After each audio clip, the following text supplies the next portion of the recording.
स्वागत है आपका, आपके साथ मैं हूं शिल्पा रावत। शुरुआत इस वक्त नीट यूजी की खबर के साथ करते हैं। सुप्रीम कोर्ट में सुनवाई हुई है इस मामले में। सीजीआई की बड़ी टिप्पणी हुई है। दोबारा परीक्षा के लिए ठोस वजह जरूरी है, ये सीजीआई की तरफ से कहा गया, यानी कि चीफ जस्टिस ऑफ इंडिया की तरफ से।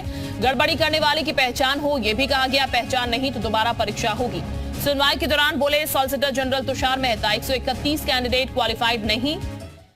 इसके साथ ही यह भी कहा गया ये कैंडिडेट दोबारा परीक्षा चाहते हैं। 254 कैंडिडेट क्वालिफाइड हैं, क्वालिफाइड कैंडिडेट परीक्षा नहीं चाहते।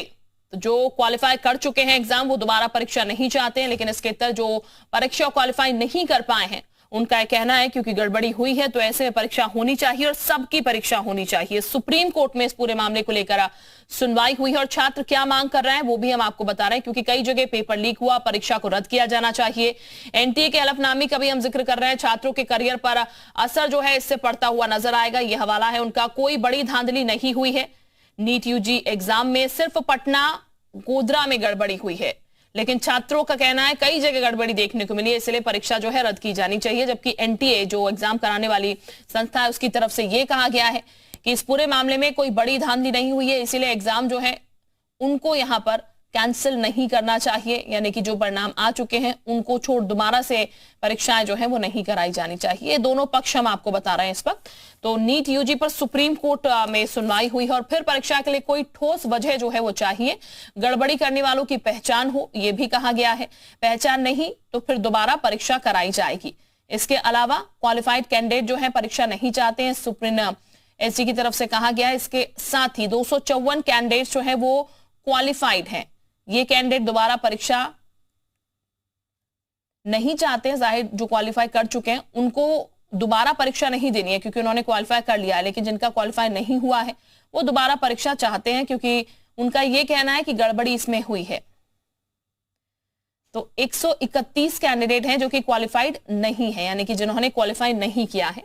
सुनवाई के दौरान सॉलिसिटर जनरल तुषार मेहता जो है वो ये कहते हुए नजर आए हैं कि इस पूरे मामले में 131 क्वालिफाइड कैंडिडेट नहीं हैं और ये दोबारा परीक्षा चाहते हैं, जबकि 254 कैंडिडेट जो कि क्वालिफाइड हैं वो परीक्षा दोबारा नहीं चाहते हैं।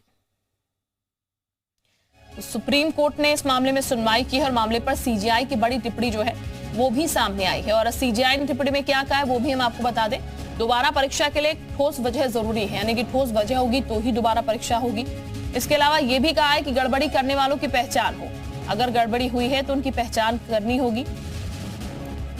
शिवांग इस वक्त हमारे साथ ज्यादा जानकारी के साथ जुड़ चुके हैं। शिवांग, अब सुप्रीम कोर्ट में पूरा मामला है, सीजीआई की तरफ से, एसजी की तरफ से तमाम बातें कही गई हैं इस पूरे मामले को लेकर। क्या जानकारी और निकल के आ पाई है, क्योंकि इसी पशुपश में स्थिति फंसी हुई है कि एग्जाम हो या फिर एग्जाम ना हो?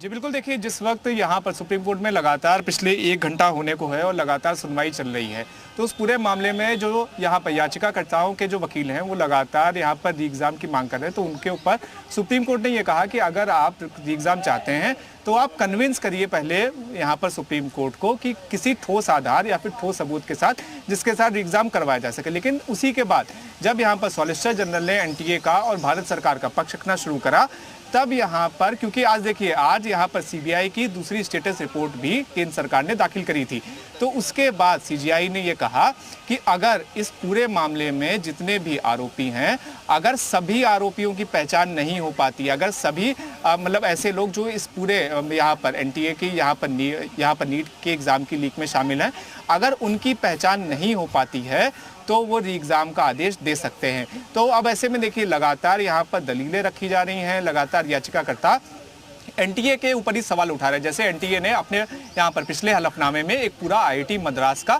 एक पूरा ग्राफ दिया था बेल शेप में, और उस पर उन्होंने ये बताया था कि देखिए 22 लाख बच्चे हैं और कहीं पर भी इन्फ्लेशन नहीं हुआ है। जो भी इन्फ्लेशन है वो परस्पर वैसा ही है जैसा हर साल होता है, रैंक और यहाँ पर नंबर ऑफ पार्टिसिपेंट्स का।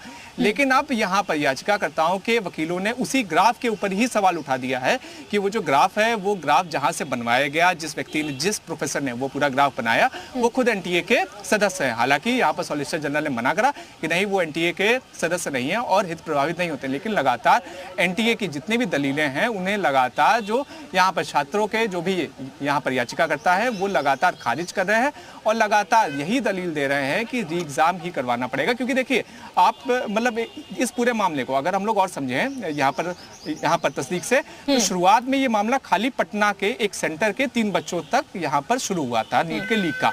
लेकिन उसके बाद जब सीबीआई ने अपनी इन्वेस्टिगेशन शुरू करी तब ये मामला आगे झारखंड पहुंचा, झारखंड के बाद ये मामला केरल पहुंचा, जहां से लीक के सारे तार जुड़े रहे।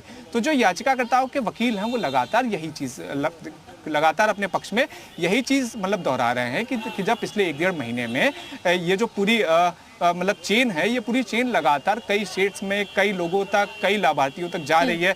आज सुबह भी यहाँ पर सीबीआई ने 3 लोगों को अरेस्ट करा जो मतलब जिनके ऊपर आरोप है कि उन्होंने सॉल्व करा था। यानी कि पूरी तरीके से कह सकते हैं कोर्ट की जो टिप्पणी की गई है, मेन कल्प्रिट जब सामने आएगा तभी आगे कोई स्टेप लिया जा सकता है। बहुत शुक्रिया आपका तमाम जानकारी देने के लिए।